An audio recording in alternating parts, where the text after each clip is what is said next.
Welcome back to day 54. We are in the Treasure for Life edition of the Orchos Tzaddikim, of the Ways of the Righteous, in the Gate of Happiness. Yesh od simcha u'schok ra me'od. Yesterday we mentioned that there are different forms of happiness, and we discussed primarily yesterday the happinesses that are bad, like mockery, like laughing excessively. Here, the author is going to continue and share other forms of negative joy. If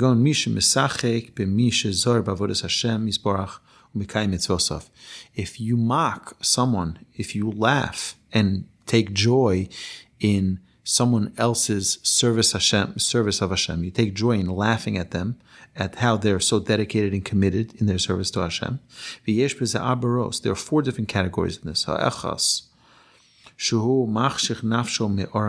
The first is that one is darkening their own soul to the light of the mitzvahs. What happens is a natural reaction that when you mock someone who's doing something good, then you distance yourself from that good as well. And as a result of a person mocking someone who's doing mitzvahs, serving Hashem, then what happens is that now, as a result, you're going to be distancing yourself from the service of mitzvahs, the mitzvahs of Hashem. Hashniya, the second negative result, is ki ulai mitoch haschok yimna hatzadik mitzit kosov. So perhaps the person that you're mocking will now be lessened in his fervence, in his service of Hashem, because he doesn't want to be mocked, he doesn't want to be laughed at. So now he's going to be less committed than he was. Hashlishis, the third negative result, ki anoshim rabim asher lo nisu loleches b'darkei Hashem yisbarach lo yuchlu lasos tshuva mipnei haschok. Many others who were never yet exposed to the service of Hashem will now avoid even attempting to serve Hashem because they don't want to be mocked. And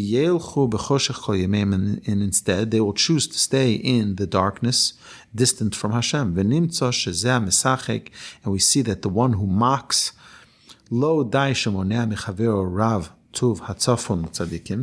only that he himself is distancing himself from the reward that is destined for the righteous, he doesn't only not get the reward, but he'll also get terrible punishment because he's pushing others away. Such a person is considered an evildoer who distances others from the service of Hashem. Haravis, the fourth negative result, he's compared to a thief.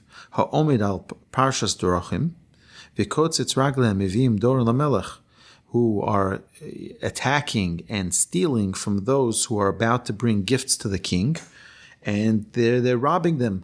These people, these thieves that are standing on the roads and robbing these people who are trying to bring gifts to their king, this is a terrible, terrible deed that they're doing. Yesh od simcha mora. There's another very bitter form of simcha, of joy, of mistaken joy. Kigon rotfei niyuf begezel u'sha'ar averos. Those who pursue prostitution, theft, or other transgressions, people who are trying to circle themselves around people who do these forms of sins. Usmechim hasigam hatavos haros, and they're joyful in their accomplishments in these areas of their desires, their evil desires. Ve'al elu nemar hasmechim lasos ra yagilu betapuchos ra. Those who rejoice to do evil and delight in the perverseness of evil, their punishment is great until the depths of the grave. And then there's a joy which is blended or confusing joy. Hamale oshon l'chol hamitzos, hamishakeches yiras shamayim, yiras Hashem yisbarach melibos bnei adam. There is another form of confusing joy which obscures all the mitzvahs and causes fear of Hashem to depart from the hearts of men. The joy of those who get drunk and make merry in taverns. People who are always drunk, people always drinking and hanging out in bars. There are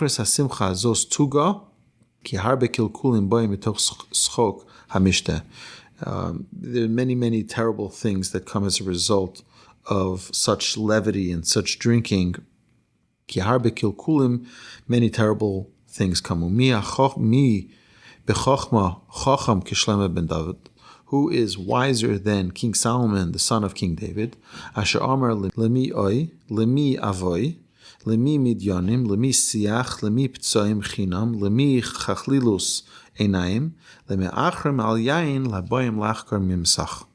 What King Solomon says here: who cries woe? Who cries alas? Who has strife? Who has anxiety? Who gets hurt without cause? Who has red eyes? Those who tarry over the wine and who come to test mixed drinks. Gamanovi Omer, the prophet says, Hoyle mashkime baboiker shechor yudufu me'achore beneshef yain yadlikem. The prophet too said, woe to those who rise in the morning and to pursue strong drink. They tarry late into the night until the wine inflames them. And v'hoya chinor v'navel toif v'cholil v'yayin mishteim v'eis poel Hashem layabitu v'masi yodav loyro. Further, he continues, the harp, the cymbal, the drum, the flute, and wine are in their feasts, and they do not regard the work of Hashem and do not see the doings of his hands. So, in summary of what the Orchos Tzaddikim, what the author is telling us here, is that it's very easy for a person to get caught up with a false happiness.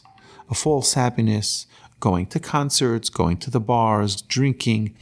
But at the end of the day, what does it do?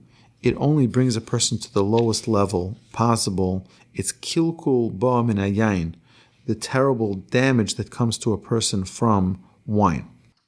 Ki hine hayayin gorim liyos misloitzetz v'liyos hoime ubal devorim. Wine causes one to be a scoffer and to shout and to be too talkative.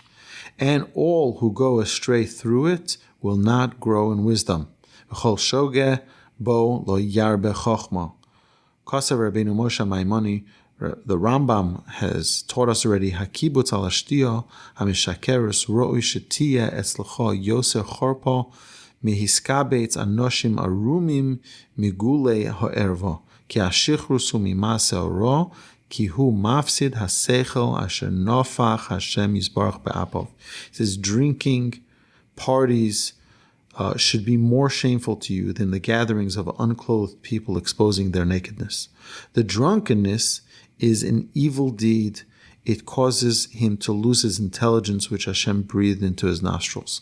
So we see here from the Rambam the terrible travesty of one who mistakenly thinks that putting fake joy into their lives through alcohol, through wine, through parties, through concerts, things like that, it's vacant, it's empty, and it's tragic because the lofty soul that Hashem has given them is being wasted for these futile, earthly, physical, fake joys. This concludes day number 54.